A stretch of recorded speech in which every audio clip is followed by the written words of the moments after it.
This is Speaking of Shakespeare, and I'm Thomas Dabbs. What follows is a talk that I had recently with Ben Crystal. Ben is an actor, he's also a producer and a writer, and he's very well known for the work that he's done with his father, David Crystal, on original pronunciation, or OP. Now, original pronunciation is a recreation of how Shakespearean actors actually pronounce the words in Shakespearean text.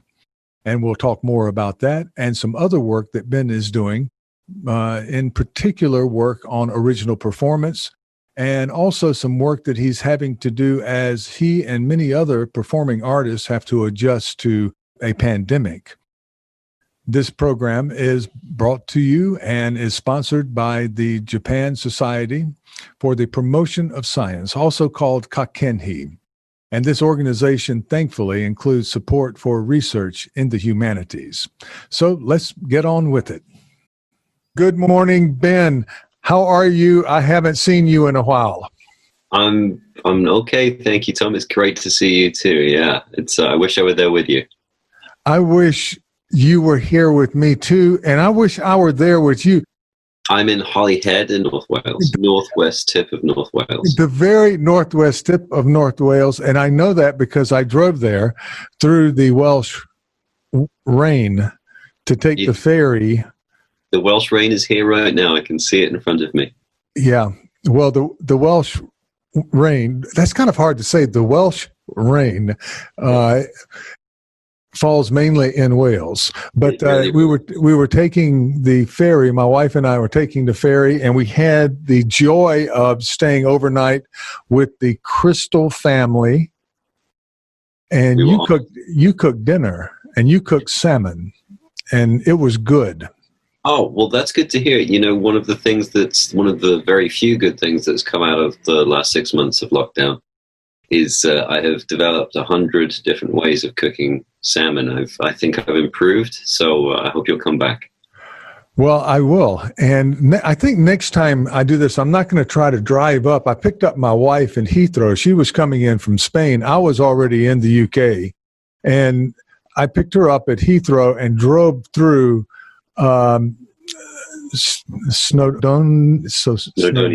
Snowdonian forest, and it was raining, and it was during tourist season, and I was trying to get to your place in some sort of respectable time, and so I was really worried about clipping off a few innocent tourists as I sped through, but I managed to get through without breaking any laws.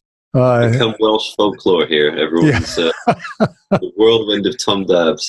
Well, it's sort of an initiation. I've been to Wales several times. So I had a friend who was he was for a short period of time a B&B owner in Tenby in Pembrokeshire, south of you, and in a beautiful area.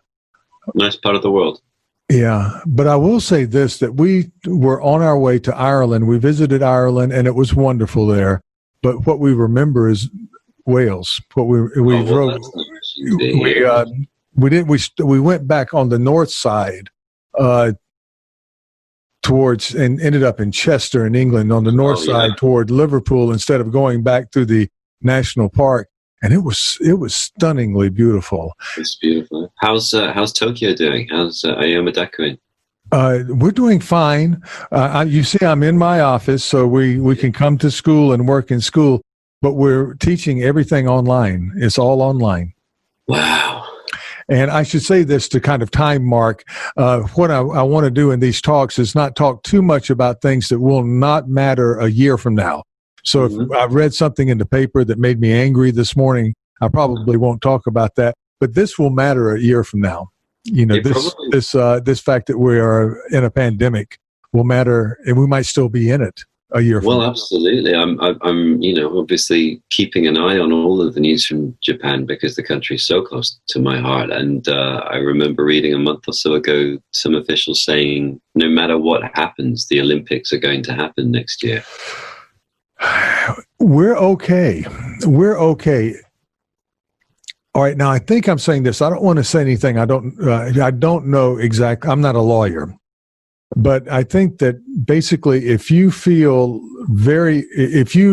want to get tested in Japan, you go to the hospital, and if you test positive, you are entered into the hospital. You are admitted into the hospital. So that kind of discourages people unless they are feeling very ill. So our numbers are very low. Now, I think that's the case, and there's not widespread testing, but on the other side is there's not death. You can't really cover up death. Right? It's sort of hard. People, you're left with a body. We'll talk about bodies later when we get on to Shakespeare. But there's very little of that here, fortunately. Mm-hmm. Now, I mean, if you're one of them, it isn't fortunate, but it's far worse in the States. And I've noticed numbers jumping in France and Spain and also in the UK. We're just getting into our second wave. It's interesting to, I don't know how you're finding it, but to squeeze all of teaching and learning through this medium is it's a challenge, eh? You bet. You bet. I am supposed to be a bit of not an expert necessarily, but I'm in what's called digital humanities. I've talked with you about it. You've done work in that area with the Paul's Cross project out of University of North Carolina State University, and John Wall's project. Very interesting work. And I've done a lot of work in digital humanities, but I've had a learning curve that's just as steep as one of those tall Welsh mountains, and particularly with this type of stuff, with video broadcasting, I've had to learn quite a lot about broadcasting, and I think you have too. You've done broadcasting before, but it's more set up, right? If you go into a studio, it's not from home type of stuff, right? Absolutely. Normally my day to day would have been getting up much earlier than I did and traveling 4 hours down to London and going to a recording studio, and then getting a very quick taxi to another recording studio for the filming that I'm going to be doing later today. And I'm at home. And we've got different sorts of studios set up in the different parts of the house, depending on whether we're doing voice work or visual work. And I think, no matter the preparation that I might do in leading something, this is also true, I think, in real life when you get to encounter the students, but perhaps it's easier to perceive in the digital world that a lot of folk just aren't capable and ready for this level and this amount of digital interaction of their day. I think we've got it tough. I think it's even harder for students that don't get that social side of things, that don't get the sociolinguistic side of things, and also perhaps, certainly I've heard in the States and some over here too, and I imagine it's the same in Japan, they're not getting that break from social to work. They're in the same small space all day, from where they wake up to when they go to sleep again. And my heart is with the learners rather than the teachers, I'm afraid. And I say that speaking as one. I feel sorry for them. I really do. What a very difficult time to be to be wanting to blossom into the world and to reach out and learn and gain wisdom and to have such restriction. It is really something, and I feel for the learners, and I also feel much more, to speak of positive things, which I try to do as much as I can, because there's plenty of negative out there. But I feel for the first time in years like a learner, like a real learner, and we have studied. We were taught when we were learning how to teach. When I was in graduate school, we were basically taught to decenter ourselves and to, become empathetic to, student needs. And this has really awakened something in me, because I'm learning along with them and stumbling along with them. And we're on our second semester of this now. Oh. So, and I think in the UK, I spoke with Sarah Olive last week or the week before last, and they're just starting up. Oh. And and in the UK, because you kind of miss having to go online in the spring. But we of course start. You know how the Japanese semester system works. All right. So in your case, though, you're saying whereas you would normally just hop in your car, drive down to London, and the studio would be set, and you would do your thing in the studio. Now you're having to make your studio at home. I see you have, kind of lights and doing that sort of thing. And I've noticed you've done a YouTube thing. I don't know if this was pre-pandemic or not, but I believe the guest photographer was your father, David, and you were going through and doing scansion on I believe it was To Be or Not to Be. Yeah. You were analyzing, and I think it was in your yard, backyard, and it's beautiful back there. And it was a beautiful day, and you had the papers, and I really enjoyed that, and I showed that to my students, or parts of it. It was very much so. That was April 2020, so about a month to 6 weeks into lockdown over here, and I was trying to send as much positive energy out into the world, really. And we were in a very peaceful part of the world here, and the virus hadn't really hit us, but of course we were on lockdown, and work had stopped, prospects of work was stopped. People weren't really, and I don't think still are, fully on board with how much the theatre industry is, and indeed the creative arts and the music industry and everything else is struggling and being torn apart, really. And I offered some online coaching for free, just anyone that wanted to spend an hour with me working a speech, whether they're a student or a teacher or an actor. And I had the scratch of an idea in my head about breaking open some of the tools that I use as I'm touring around, like I would normally be right now, probably in Japan, actually. And in April, I probably would have been, in fact, I was due to be in America teaching these sorts of things. And, we had an abundance of time and resources at our disposal, and wanted to, as I say, send some goodness out there. So we made those 3 films, and I made 3 more as well, actually, in the summer. One of which has a pretty big COVID beard, but that's gone now. I think I saw that, and that was a beard. That was a real beard. That was not a prop. The films haven't been released yet, but there was a photo of me or something. Well, I was looking at Titus. Do you have a beard in Titus? The Titus thing that you sent? Oh, I did Timon. Timon, yes, we're doing Timon of Athens. I think you had a beard in that production. No, I didn't actually, but the week before I did. But there was a lot of Titus in Timon, which was a nice surprise.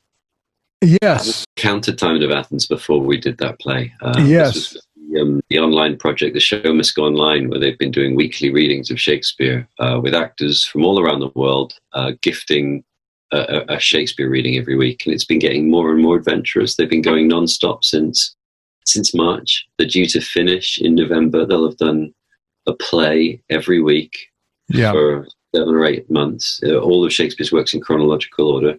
The show will go online. And they're freely available on YouTube. And I've been curating the introductions. There's been an introducer before every show. And Rob, the project lead, had been asking me if I'd like to play. And we thought about wanting to put a spotlight on a play or a part that people may not be that familiar with, and because I could bring, as Liam Neeson would say, a variety of skill sets to the table. And we ended up, I played Timon, and in his fall from philanthropy to misanthropy, I started with received pronunciation in my accent, and then moved to original pronunciation in the second half. And but there's a middle bit where he invites everybody, is flatterers to a banquet, and everyone's expecting a fine meal, and he ends up serving them lukewarm water and rocks, and then hurls the rocks at them, and he's really Titus-like in that moment. Yeah, and if I remember correctly, no one's children or no one's are included in that particular banquet. But that's Doesn't what go the two T's, Timon Titus, and there's the banquet scene in both plays that a very memorable bad time out at your Absolutely. friend's place for a banquet. No pie special, fortunately. Right. So. How many of these are available now? Are any in the series?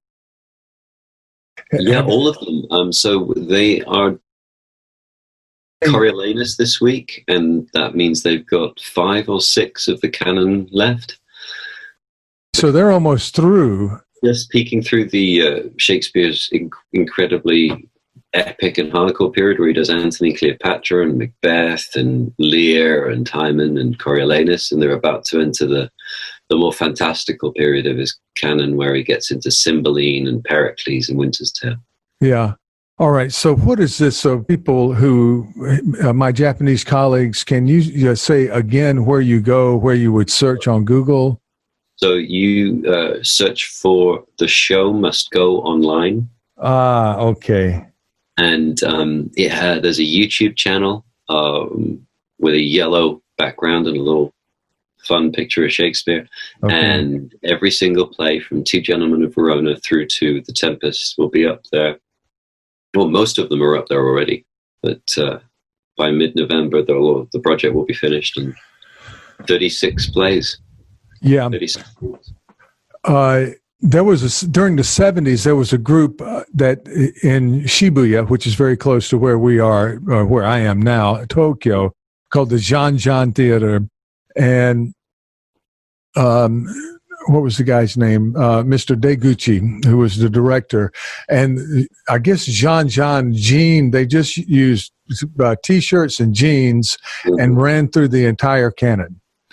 And bare stage and it was very progressive stuff there. So this is something that that is close to the hearts of some of the older Japanese scholars of Shakespeare, actors, and so forth. The idea of a comprehensive run through the productions, not going into extremely exquisite. You can't go into an exquisite production. You have to do it. So that's what you guys, the show must go online. I will make sure I will do a little introduction of you actually post talk, and I will make sure to have that very, very much featured. I'll send this talk out to all of our friends in the Shakespeare Society, and you're free to do that too, to send to whomever you wish. I am doing this because I wanted to be able to invite you over and have a big thing maybe this year or next year, and we can't really set that up. And so I'm trying to, and I got a grant, a little bit of grant money. So this is how I'm doing it. We're perfect. Well, I have my fingers crossed to get over in autumn next year, if all being well, But we should be okay here. Mm-hmm. The big question is what will be brought in for Olympics and so forth. And so now you could come now, but it would be dicey. You would have to get a test before you left. You'd be stopped at the airport, and God forbid you test positive at the airport, but you'll have to wait there with jet lag. So you could get into Tokyo now, I think, but it is a moving target. And it's almost daily. I'll wait. I'll check. I'll wait. And once you got here, there would be we would have to do this anyway. Once you got here, because I can't, reserve a room and have you come in and do some acting. And you're going to do this next 2 weeks from now in my class. Mm-hmm. And we have a nice little group already assembled. Oh, great. And I'm really happy that we have my students, we have some of my colleagues, and happily a couple of my colleagues in linguistics, but also people from other universities whom Amy Hamana and Marie Honda and some other names out there that Igarashi-san, I think he said he's coming. people you know, and I hope that what I'm going to try to do, and let's talk about this now. One phenomenon that everyone talks about in online teaching is when you go into recording, you really can't record your students' faces without their permissions. And it's, so here they're very strict about that. So I am doing my lectures to myself. I'm looking at myself doing lectures and not to an audience. And actors like you feed so much from the audience response, and there's that interaction. So what I'm going to try to do is to get some of my students who I know are not shy to keep their faces on. Okay. And you can talk to them, although there'll probably be far more people watching you. But we won't be able to give all the faces, but we can give maybe 5 or 6. Well, that's and I'll get mine out of it. I'll let you look at some fresh, young, nice faces rather than my old surly self. But you'll have that, but then the recording will probably just be you. We won't be able to do that. And I will introduce you, and we'll see how it goes. You know, we make mistakes doing these things. I mean, we're all learning. We're all learning. We're all learning. Every talk like that is an adventure in a new land, you know, in working out how to, like we said earlier, how to teach, how to learn, how to listen, how to see if we can squeeze some sort of atmosphere through this little black dot and reach out to people and make us all feel like we're in the same room together. It does happen, I think. It does happen. And some people are better at it than others. I've been looking at a lot of YouTube videos along with many other people around the world, and it's amazing. You have these just rank amateurs who can entertain you, you know, for a short period of time, but they can very much entertain you. Absolutely. And then you get these pure professionals, you know, very big name guys on major networks who seem completely lost. Yeah. And also lost, and there's no help with production. That they just seem to be talking from their kitchen somewhere. And now this brings up something I want to ask you about. You're doing kind of original rehearsal along with original pronunciation. You're looking at rehearsal practices in the Shakespearean period. And you've talked about that before, and I'm going to kind of ask you to talk about that some now. That I think that we're talking about similar stuff, that there was probably more, you had a little bit more room to make mistakes. Things happened quickly. If I remember what you said last time, you had to, you got your script, you got your foul papers or whatnot. You had to learn fast. The rehearsals were done, and then you're on, boom. And there had to be some goof ups in that kind of environment. What do you think? Well, you know, I think first off, I would say that no matter what show you're seeing, although perhaps I was about to say, no matter what show you're seeing, there are always goof ups, but perhaps, you know, I've seen a good degree of Japanese theater, and there's a precision in craft that I witness in Japan. That I think eliminates a great deal of possibility of goof up. And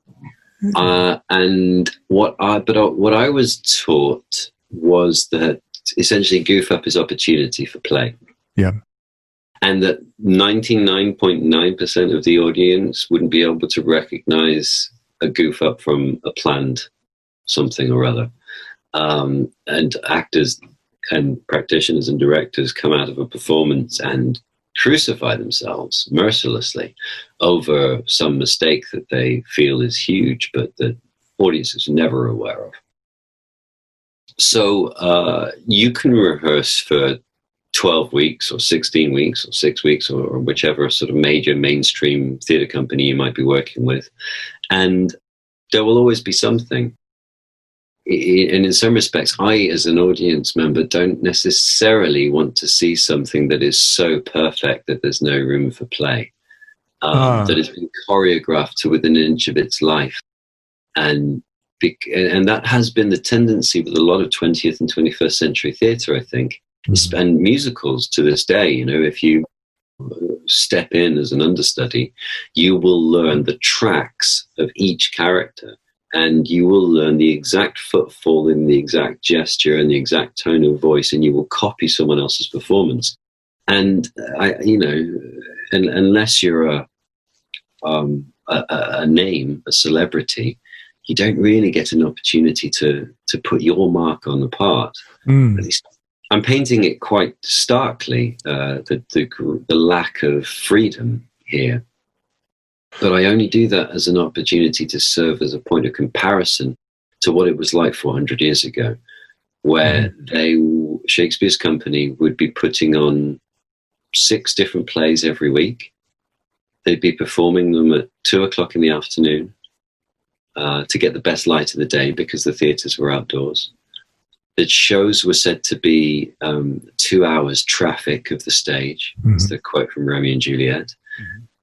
So we know that would mean at some point between hearing the second time the bell tolled at the Southwark Cathedral nearby the Shakespeare's Globe to the third time. So that would be between 4:00 in the afternoon and 5:00 in the afternoon, the show would finish. And then the actors would go to the tavern, because things don't change, or they would go home and deal with family or business. And then they'd return to the theatre the next morning, and they would rehearse the dances and the fights for the play that day. Like I said, a new play every single day of the week. So they prepare the complicated bits. And they would also start putting energy into a new play. So, because if you're doing 6 different plays a week, it's not going to take long before you run out of material. So they're not just keeping the play for the day, the afternoon coming, but they need to prepare new material. So there was a scholar who worked out that over the course of the 2 or 3 weeks before a new play would perform, there would be something like 18 hours to rehearse the play in. And that's about an hour or 2 every morning for 2 or 3 weeks. And all you're really getting to do then is, the great thing is you don't have to work out how to play the space. You're not arriving to a new performance space. The space is the Shakespeare's Globe. The other great thing is you don't have to learn how the actors are going to work, because you've been working with them all your life, and they play in a particular way, and there's a symbiosis, I suppose. There's a great playful relationship that you're developing, as you'll experience with any colleague that you've worked with for some time. There's a vocabulary, a shorthand that you learn. And it probably wouldn't take that long to learn the lines, because your memory muscle is very strong, because you're performing a different play every day of the week. So when you really think about it, if they know how to work the space, and they know how to play with each other, and they know how to use the lines, all they really need to know how to do for it to work a new play is establish what the fights are, if there are any. If it's a history play, do all the battles. If it's a tragedy, do the big fight at the end. Rehearse the dances and the music. And then any complicated bits, like when lots of people are speaking at the same time, or a banquet has to appear and disappear, like in The Tempest, or lots of exits and entrances, like the lobby scene in Macbeth. You might want to make sure that those, where the drama reaches a sort of climax, you want to probably make sure those are smooth, and to encourage smoothness, that might need a little bit of practice. Apart from that, you're encountering a theatrical situation where an incredible amount is unknown, a lot is unrehearsed. The actors would have a memory of hearing the play read out loud to them from their first introduction to it, when the playwright would read the whole play and take on all the voices. And there'd be a piece of paper backstage, which would have all of the exits and entrances, and the acts and scenes, and where the fights are. And it was called the plot, very similar to our word plot. And beyond those handrails, or that skeleton outline, the actors would jump on stage when the bell rang, and they would be actively and keenly listening to each other, mainly because they wouldn't have heard what the other had to say before. And then you're watching a very dynamic, alive interaction, a whole couple of hours of playfulness, where the movement around the stage isn't rehearsed either. So they're improvising their movement with each other. Mm-hmm. And as they're playing with each other, they're also playing with the audience, who are reacting in a whole new sequence of unrehearsed ways. Mm. So you've got a real symbiosis between the acting company and the space and the words, and then another one between that whole dynamic and the audience. And so when we've been trying to recreate, what little we know about the 400-year-old rehearsal practices and methodologies, when we create a show, we tend not to perform more than a couple of times. We've never done 6-month runs or 6-week runs either, because we forged the rehearsal process and the performance process as closely as possible to what we understand the process was 400 years ago, to see if we can create that same chemical reaction, which must have been a firework. A factory of fireworks every afternoon. Did you achieve that at any point in your runs? We are told that there is something, if you align all these ingredients in the right way, it's a little bit like tuning an instrument, I suppose, to the right frequency or the right pitch.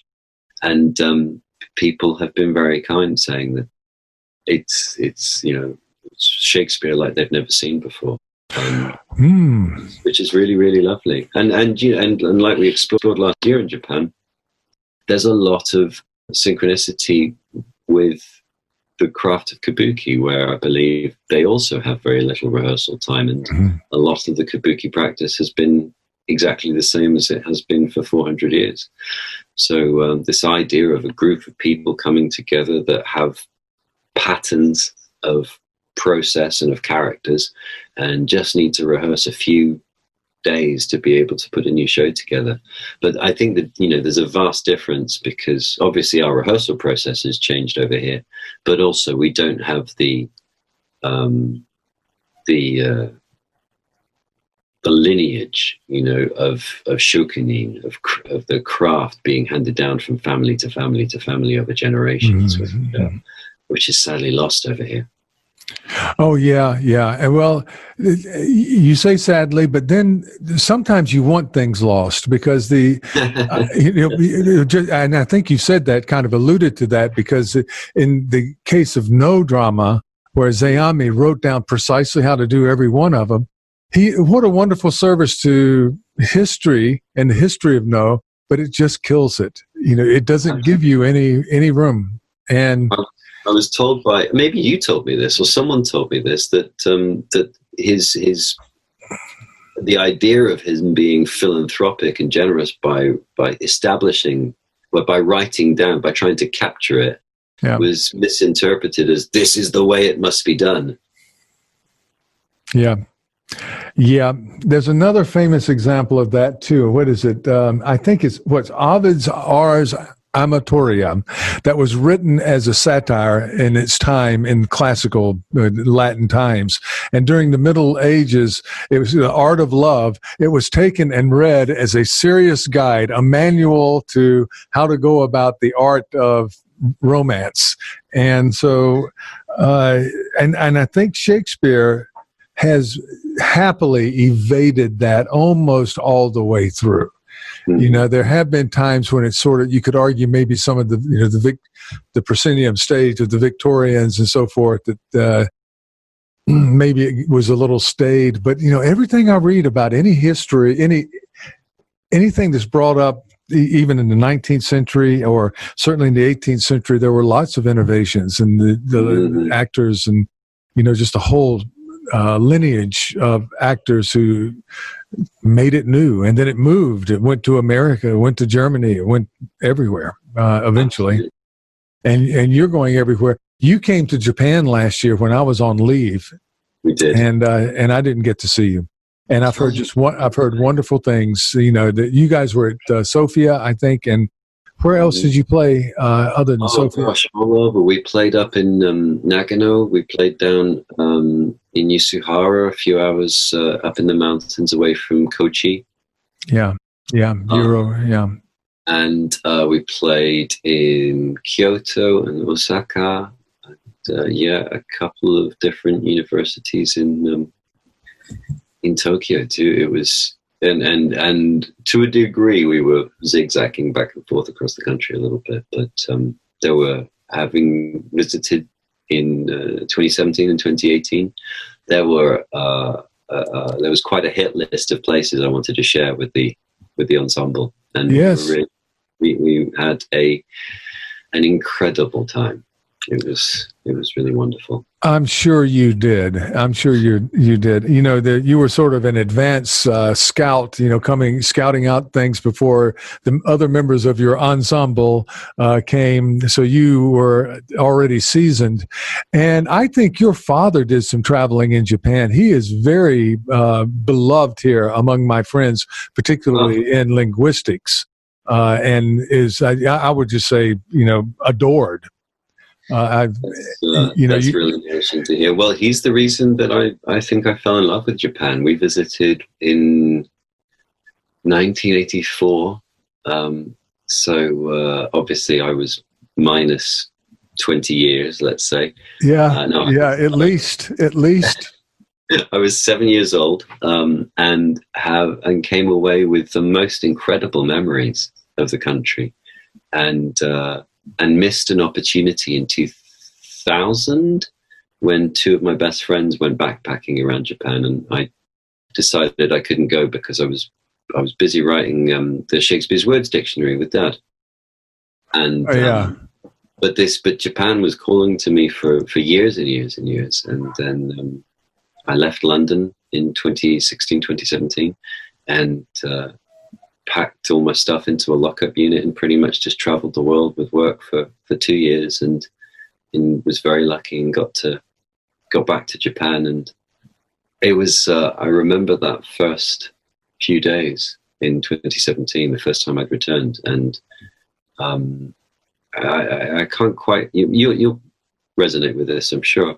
There was a feeling of familiarity, of almost returning home, which I feel very lucky to have experienced. Well, the Crystal family, and you're talking about things built into your DNA. There's something in the Welsh character that is extraordinarily linguistic. And it might be a sense of protecting a language, a history of protecting a language against an encroaching dominant language, or from village to village or whatever. But there is a direct connection. The Japanese love of their language and love of language itself, at least among my peers and my colleagues, is very similar to what you can find throughout the UK, but certainly in the Welsh experience. And of course, I was in Carmarthen a few years ago, and I was with my wife, and whom you've met, and she's Japanese, and there was no English that I could understand being spoken. It was Welsh. And, of course, the waitress and so forth was nice enough to speak to us in English. There's a great pride of the language here, although it's a quiet pride, The Welsh can be quite reserved about sharing their language sometimes. So it can be quite, I think that's true to most places. You hear someone speaking your language and you make your best effort to switch away into their language. Yeah.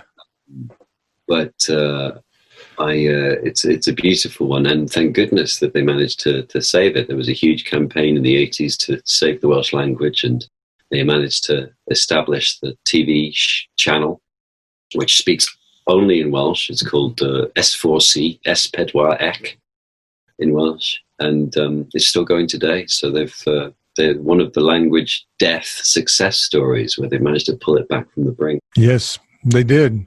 And I remember in the early days hearing there's some famous guy who was being featured on BBC back then.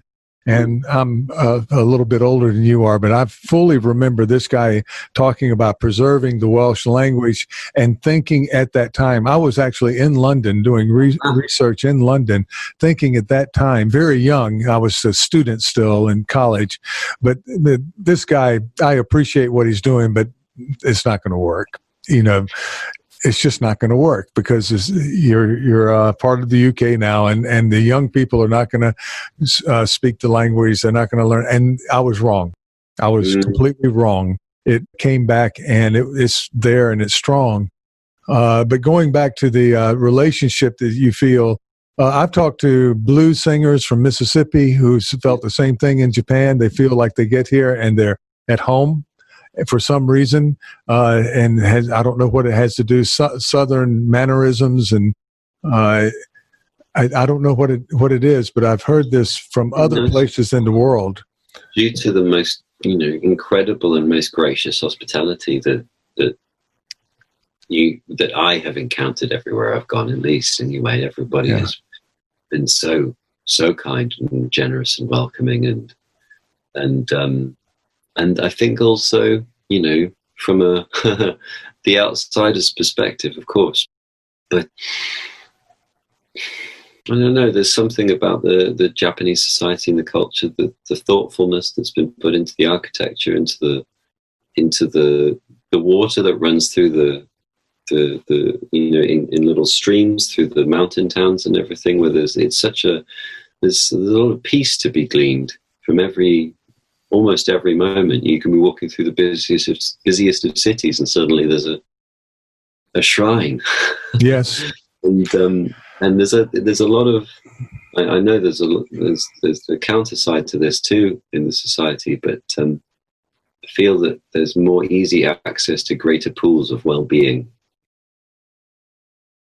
Well, that's one of the sadnesses that I do have, is that when you come over, for instance, when we met I'm in an area of town that I'm trying to find you that I'm not familiar with, but I'm seeing something new in the town I live in. Of course, Tokyo is huge. You could spend several lifetimes here and not see everything. And I've had friends come over, and I said, well, let's go do something. And they take me somewhere that they've heard about. And I feel like the tourist here, right? And so that's one thing I do miss because usually every year 2 or 3 people will come over, and I can rediscover the town I live in, because you get into your habits. I go from my place to work and back and da. And when someone comes in, like when you come in, we get to go to someplace new, try out some new food. Of course, there's always something to do with the performing arts, all the joy, and also having a English-speaking actor and performing arts. There are a lot of Shakespearean productions, a lot of Shakespearean activity. There's an enormous amount in Tokyo and throughout Japan and in the bigger cities, but a lot of it is in Japanese. And so it's a little bit, it's not as attractive to me. I have a graduate student who actually has a personal bibliography of all of these performances in Japan. And I didn't realize this until recently. And I said, you have that's a treasure trove there. You need to write up this. And she has, she's made PDFs of playbills and so forth. And she actually is an actor who performs in English. But it's not quite, Macbeth in Japanese isn't quite the same, even though it's very interesting. For me, it isn't. And the only Shakespeare in Japanese, well, outside of the films, of course, that I've seen has been Ninagawa-san's company. Yeah. Ninagawa Sensei, I'm sorry. Yeah. His company's work, and I've seen, Macbeth and King Lear and Coriolanus, Mr. Othello, and it's the most beautiful storytelling. It's I read one review of his Macbeth, and it said it's just achingly beautiful. Yes, that's is the way it was described. And what few pictures you can get, I could give some examples, but there's this picture of Lady Macbeth with her fan, or Uchiwa, and it's there. And I did a presentation in Washington, and I explained to people, I said, that fan, wherever it is, how many ever centimeters above her eyebrow that we see here, it's that way every time, every night. But it is what he did, and of course, the visual is so important. A few friends and colleagues who've worked with him have said that you're left to your own devices in terms of what the lines might mean, but in the picture, he would see it and choreograph, as you say, every movement down to the slightest centimeter. And I've never encountered a practitioner where you could be sort of parachuted into any moment in the play, or given a screenshot of any moment in the play, and you'd immediately be able to tell which scene it was and what's going on. Or perhaps if you couldn't tell the scene, you'd immediately be able to tell what the relationship of the characters was to each other or to the audience. It's such incredibly clear storytelling. Yes. Yes. I do think, though, that at some point here in the fairly near future, there will be the ability. One of the things that's hard with acting a full play is with the Hollywood Squares. There's that old American program where the celebrities would try to answer questions. And what is it? The beginning of the Brady Bunch. Any Americans would, and it may have been imported over, but and the old 70s shows where they'd have breakup screens, sometimes, they just had that technology. So yes, let's use it. That's hard, but I don't think we're very far away from being able to test and do a theater production, perhaps maybe not with audiences, but I'm seeing this now in American programs. Comedians with shows on network television are having limited audiences, social distancing, masks, tests before they enter, and they're able to do their shows. Act, and also sports. Acting is how do you do, I don't know, a sword fight socially distant, that messes up the point of a sword fight. It's supposed to be dangerous and close. Well, I think there's all sorts of different. We're talking about bubbling together as a company at some point, so we can create something without that fear. There's still then the ramifications of interacting with the audience, or at least building an environment that the audiences feel safe in, whether that's outside or whether it's inside with great air conditioning or whatever it is. But we have had a tendency in the last 100 years or so to get ever closer as actors and to be touching each other. I saw a production of Henry V a few years ago where everyone hugged Henry, and as soon as you have that kind of close physicality, you're removing a lot of power, a lot of authority, a lot of status from each other. So there will be some naturally positive repercussions to come out of this social distancing as well, because there's an awful lot that can be done and made even more meaningful from that distance, rather than bringing back distance, making distance fashionable again. Absolutely, yeah. We feel that coming together makes things intimate, but often it can, two actors coming together and being this close to each other can feel very powerful for them, but it can often be quite excluding for an audience. So. I think you're right. And for years, I'm going to tell you a secret. Don't tell anyone. I was brought up Protestant, Presbyterian, and my friends make fun of me because I'm not a good hugger. I'm just not. And I made friends with these guys in college, and we have reunions. And it's a close group, maybe 12 to 14 guys. Every 3 years or so we'll have, and everybody starts hugging. And I don't like to hug. I just don't like to. I just feel, and I don't really like shaking hands.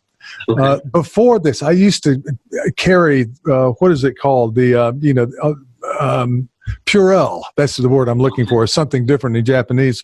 But I used to carry that in my car, and I used to use it after I shook hands with people, because I've been in Japan so long that shaking hands was something. And you get these people who would wipe their noses and then hold out their hands, and I'm going, my goodness, it's a petri dish. So so I'm okay with a little less. I like contact in the right. I'm very happily married and so forth. I don't feel that I'm a cold person, but I think that there has been a social movement that's a little bit ungraceful towards too much of this. It's disingenuous at some point. You hug people you're really, really happy to see and feel a certain type of closeness with that. I just. You think that the physicality has become too commonplace? I think it has. I never shook hands with my father growing up, and he would have found it to be a little bit strange in the culture we were in. I think the word is disingenuous. Like, why do we need to shake hands? Just come in and sit down, have something to eat. This is your home. It brings a degree of formality rather than informality. Yeah. I'm your father, not your boss. Or, a guy you're interviewing with or whatnot. And I think later on when I went to college, I remember going to college and everybody was shaking hands. And I think I started shaking hands with my father after that. But I think he took it a little bit, okay, we'll do this. But well, I'm sure that when you hug or when you touch someone, there's a degree of oxytocin that's released, a sort of pleasure. Well, it's not dopamine, but you get it from petting dogs and cats as well. There's a relaxation chemical that activates in your brain, and all of the lack of physicality has certainly been negatively affecting a lot of colleagues, because, of course, I come from an industry that is very, very tactile. And, yes. Wonder about what the build-up of that oxytocin that isn't being released in our civilization at the moment, and that lack of physicality, and there will be some negative repercussions from that, mental health wise at the very least, but we have no idea what it is over there already have been, Ben, and having dissed hugging, I've really missed the old pat on the back. And I do miss some handshakes, someone you haven't seen, hail and well met, the pub, sitting around, because even if you're not touching and hugging and kissing or whatnot, you're still with people. There's that human energy that's there that you can feel. Oh, do we miss it? Do we miss it? You can do a little bit of that in Japan now, but it's not a cafe culture like in Spain, in Barcelona. On my when I was on academic leave last year, we were in Barcelona for 4 months, and they're holding up. Of course, they've had some spikes, but they're holding up fairly well because they're set up to be outside. Whereas in Wales during the winter, you can't do that. You can't do, maybe during the summer, but it's a little bit dicey, Yeah, summers are very similar to our winters a lot of the time. It's certainly not an outdoor culture so much. Yeah, cafe culture.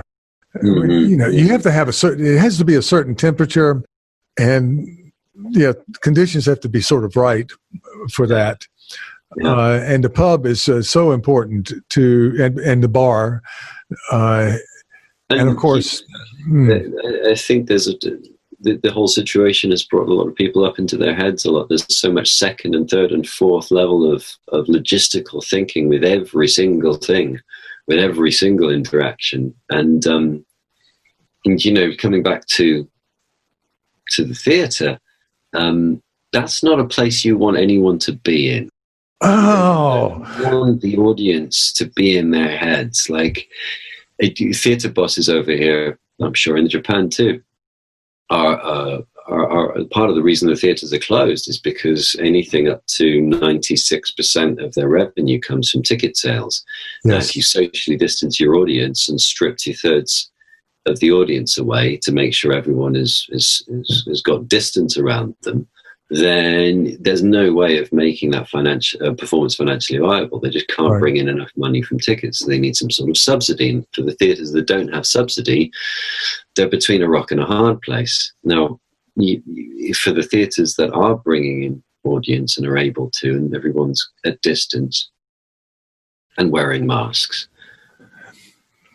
you've got people cough in theatres. That's just one of the things that humans do when they're feeling a little awkward or feeling tired or they're feeling emotionally piqued by what they're watching. It can be a nervous reaction. But what we want more than anything, standing on stage or standing behind the stage, is to take audiences out of here and have them live in here for a couple of hours. Right. And they're sitting, an audience is a very different thing from a group of people sitting separately from each other. An audience is a very different thing from a crowd and from a mob as well. It really does depend on how much that group of individuals morphs together into a homogeneous unit. And then depending on how you provoke them, they will either become a crowd or a mob, or hopefully a nice, lovely audience. And it's much easier to laugh when people around you are laughing, and it's much easier to cry when people around you are crying too. And if people are quite distant from you and you're wearing a mask, so you're obviously concerned about your health in some way, and then you hear someone cough, it's going to be hard to keep everyone in the bubble of the play and help them suspend their disbelief and encourage them to be entertained for a while. And even if they are entertained, the other key factor that's missing really is congregation. They're not they haven't congregated. They're in the same space, but they're quite far away from each other. There's so much that's bringing people up here in these day-to-day interactions. Do I hug you? Have you washed your hands? Can I touch you? Are we in a bubble? To how can we eat together? Do I have to move my mask? To how can we come together and, as it were, sit around the fire and just hear stories again? I mean, it's incredible how pervasive this pandemic has seeped into every corner of thought and made us live up here a lot more.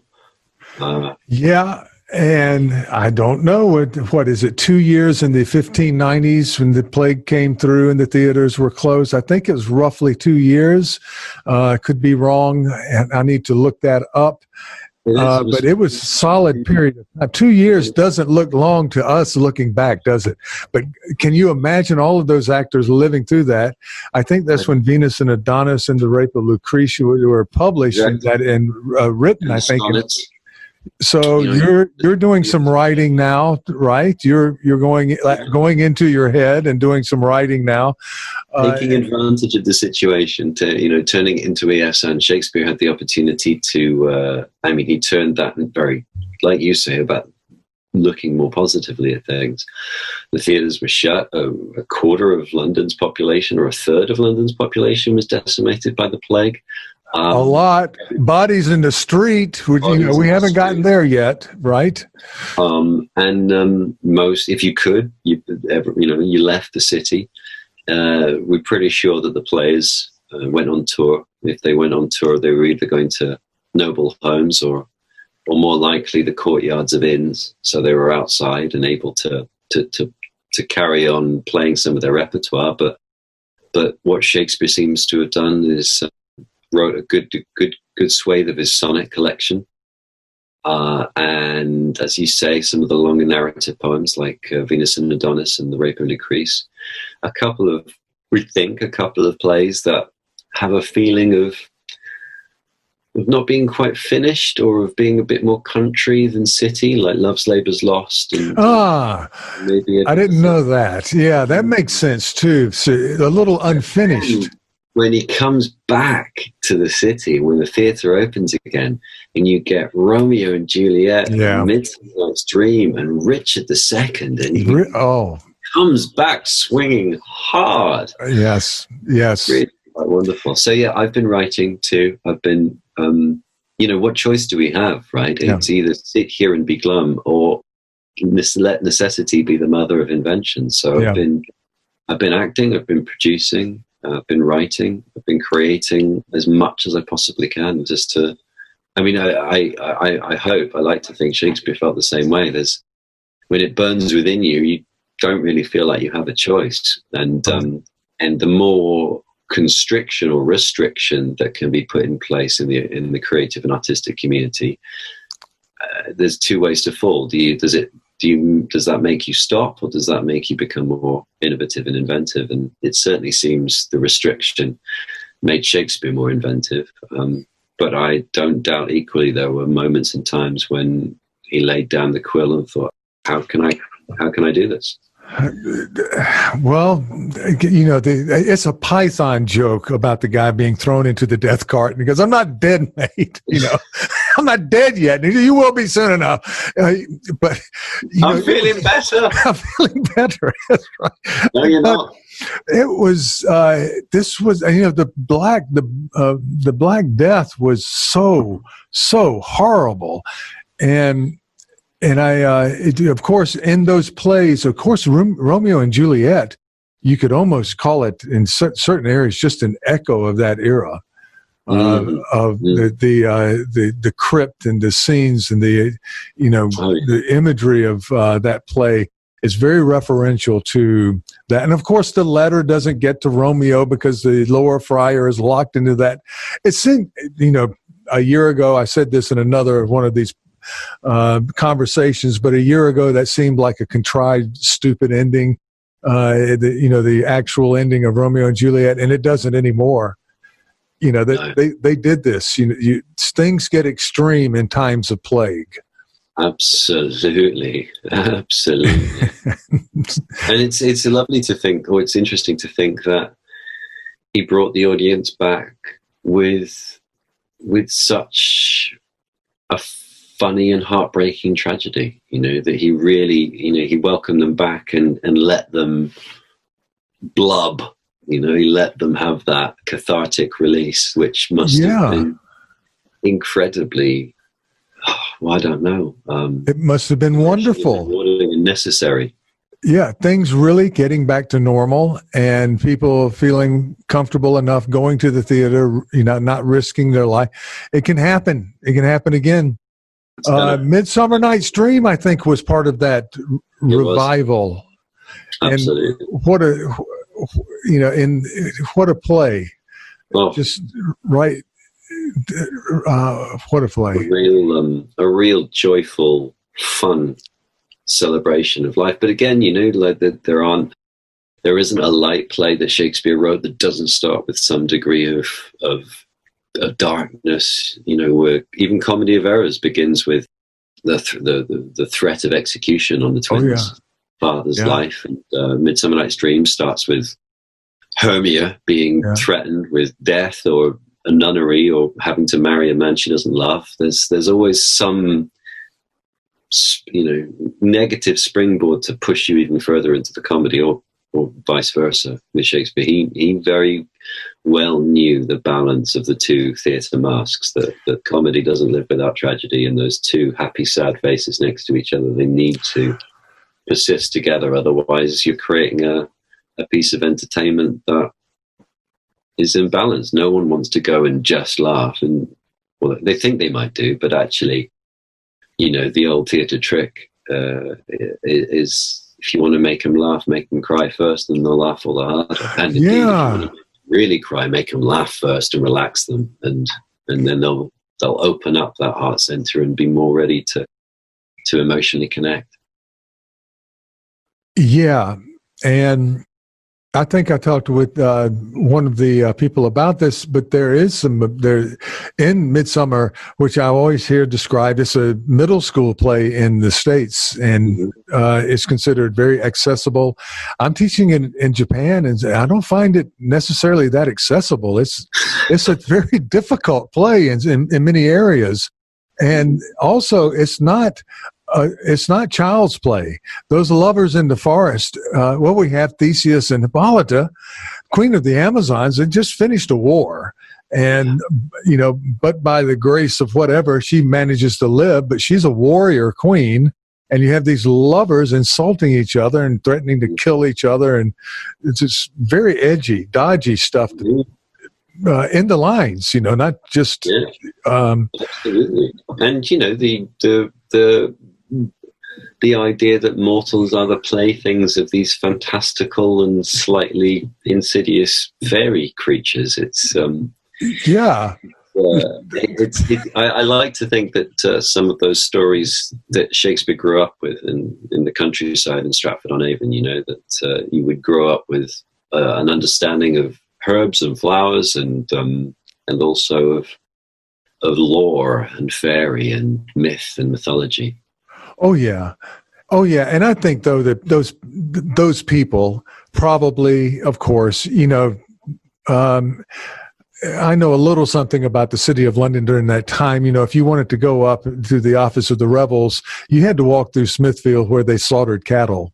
Mm-hmm. And of course, you are pretty much an expert on the whole area of the Paul's Cross churchyard in the middle of London, that big public area, and you did one of Donne's sermons for John in Old Pronunciation. And of course, the audience is in there. It's a graveyard. It's a churchyard. Death is close by. And so you have people who are living close to every element of nature, the death, the slaughtering of animals, but also the flowers are close by too, and the streams and the running brooks. And all the, all of the booksellers would be set up outside the old cathedral there. So there was learning and inspiration and idea and innovation being sold around the same places. Yeah, it was their internet, except you had to go to it, Oh, that's lovely. I like that. Yeah. Well, there was the fact that Donne. I'm convinced, having listened to your and really brought that. Sermons aren't the thing you go to in this period. It's much easier to go to a Shakespeare play or another playwright in a contemporary, not to a sermon. And even guys who study sermons are hard on sermons. But the way you bring that to life, and you realize that Donne relies on his audience, which is a general audience. It's not just aristocrats or well-educated Cambridge, Oxford. He's relying on his audience to have a certain understanding and knowledge of the text, the biblical, the religious text. And that's where they got it, right around where he's speaking in those bookshops. So that, we were talking earlier about the freedom of play that the actors had, but from what we know about John Donne's preparations for his 1 to sometimes 2 hour long sermons, the sermons indoors were often an hour long. The sermons outside the St. Paul's Cathedral were 2 hours long. And he would improvise the whole thing, and it would be full of allegory and all sorts of biblical allusions, and incredibly well crafted. And then he would write up the sermon afterwards, and he would be dot for dot, an incredibly eloquent and articulate speaker, from what we understand. It was very interesting recording those sermons, because for a while I found myself fighting the punctuation to read his because it's punctuated by him as well, we understand, and it was hard to understand, to follow the parsing, the way that he would use the punctuation to break up his lines, until I realized it was very much diacritic, that he was using the commas to help the rhythm and delivery of the sermon, to facilitate the size of the space that he was speaking in.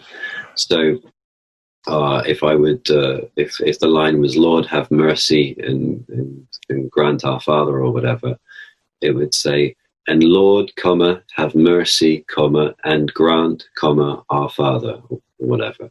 And you think that's so broken up, but as soon as you start projecting like you're in a huge, huge outdoor space, "and Lord, have mercy, and grant, our Father, and you realize that he's letting the voice carry and annotating his speech afterwards for that sort of delivery. It's incredible. Really is. Now, what do you have in store for our students and our audience in a couple of weeks? Do you have any ideas, or do you want me to send you a menu, or? Well, the menu, as I want you to feel free. Oh, well, that's very kind. The ensemble that I curate that toured Japan in 2018, we were due to come together in Wales in the mountains in March, and we were going to rehearse together for 2 weeks, and then we had 2 shows planned in April in America. Now, of course, none of that happened, and some people had booked their flights from India or from America, and some people had actually arrived in the country and couldn't leave the airport and had to get straight back on a flight home.